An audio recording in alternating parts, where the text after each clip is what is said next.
Shalom, selamat pagi Bapak Ibu Saudara yang dikasihi Tuhan. Kita jumpa kembali dalam renungan Manarema. Sebelumnya kita akan sama-sama berdoa terlebih dahulu.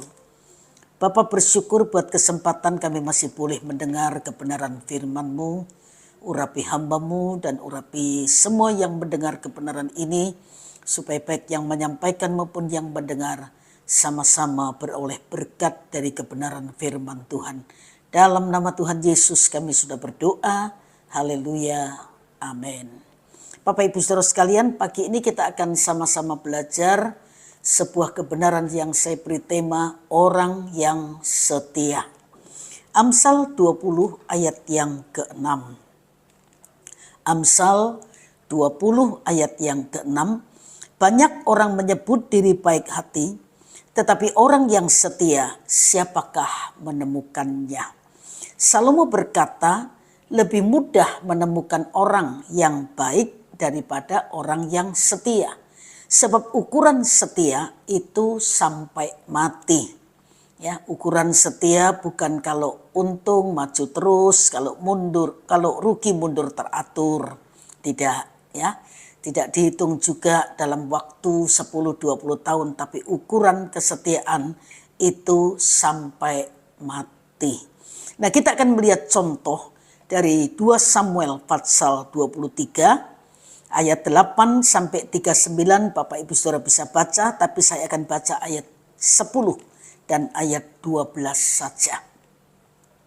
2 Samuel 23 ayat 8 sampai 39, saya baca ayat 10 dan 12. Ayat 10, tetapi ia bangkit dan membunuh demikian banyak orang Filistin sampai tangannya lesu dan tinggal melekat pada pedangnya. Tuhan memberikan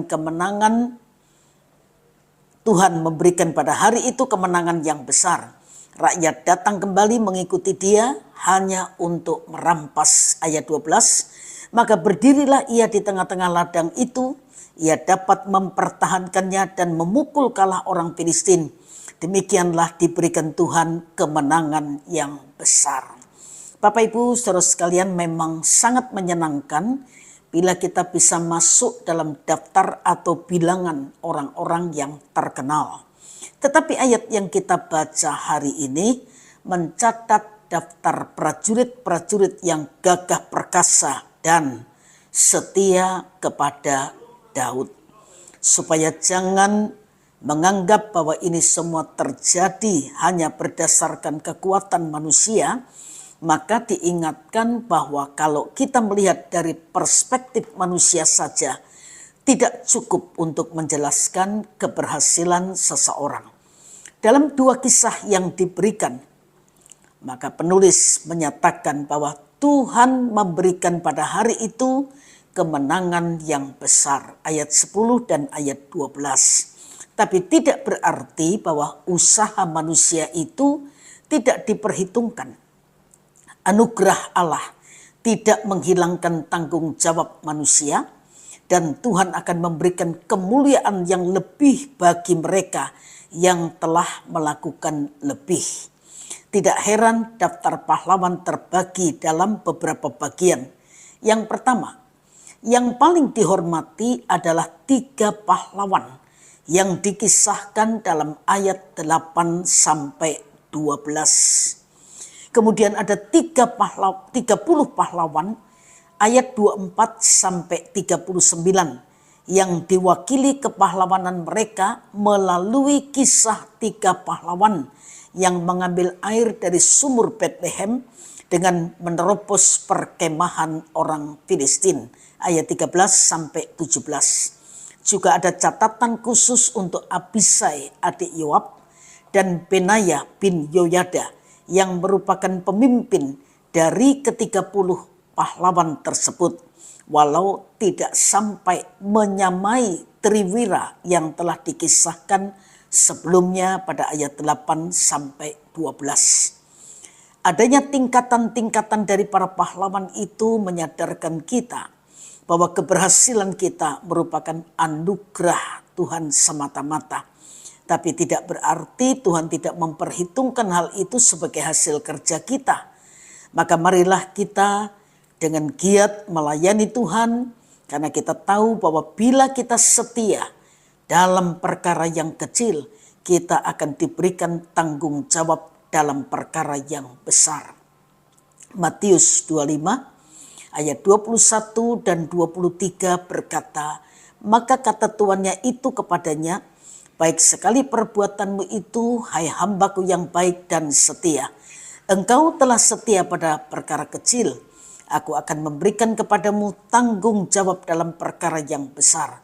Masuklah dan turutlah dalam kebahagiaan tuanmu. Maka kata tuannya itu kepadanya, baik sekali perbuatanmu, hai hambaku yang baik dan setia. Engkau telah setia memikul tanggung jawab dalam perkara yang kecil, aku akan memberikan kepadamu tanggung jawab dalam perkara yang besar. Masuklah dan turutlah dalam kebahagiaan Tuanmu. Bapak Ibu saudara sekalian, apa yang sebenarnya kita nantikan, kita rindukan dan kita dengar dari mempelai laki-laki yaitu Tuhan Yesus Kristus ketika kita pulang kembali ke rumah Bapa di surga? Bukankah kata, sabas hai hamba yang baik dan yang setia, masuklah dan turutlah dalam kebahagiaan Tuanmu. Baik tidak setia tidak bisa. Jadi baik harus disertai dengan setia. Sebab itu mari kita selalu ingat bahwa jauh lebih terhormat masuk ke dalam daftar hamba-hamba yang setia kepada Tuhan daripada daftar pahlawan buatan manusia. Karena orang yang diperhitungkan ke dalam hamba-hamba yang setia adalah orang yang menerima perkenanan Allah. Dari waktu yang masih kita miliki, mari kita berusaha menjadi hamba yang baik, hamba yang setia, dan hamba yang memperkenankan hati Tuhan. Sehingga kita bisa mengharapkan upah yang Tuhan sediakan selesai perjalanan di dunia ini. Tuhan memberkati Bapak Ibu saudara sekalian, dan mari kita sama-sama berdoa. Bapa, bersyukur buat kebenaran firman-Mu yang sudah terus mengingatkan kami. Menjadi orang baik saja tidak cukup, tapi kami harus maju selangkah menjadi orang yang setia. Setia dalam melakukan kehendak Tuhan, setia dalam ketaatan, setia dalam menjaga kesucian hidup kami, dan setia melayani Tuhan sampai akhir hidup kami.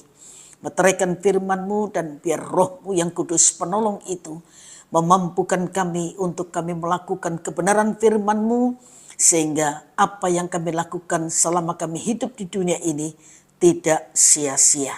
Tapi kami akan sungguh dengan sukacita bertemu dengan Tuhan, dan dengan sukacita bisa menerima upah yang Tuhan janjikan, yaitu mahkota kehidupan.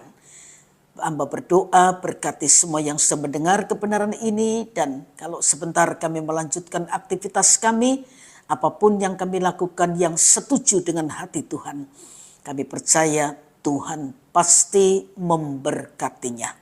Dalam nama Tuhan Yesus Kristus kami sudah berdoa. Haleluya. Amin. Selamat pagi, Tuhan memberkati Bapak Ibu saudara sekalian.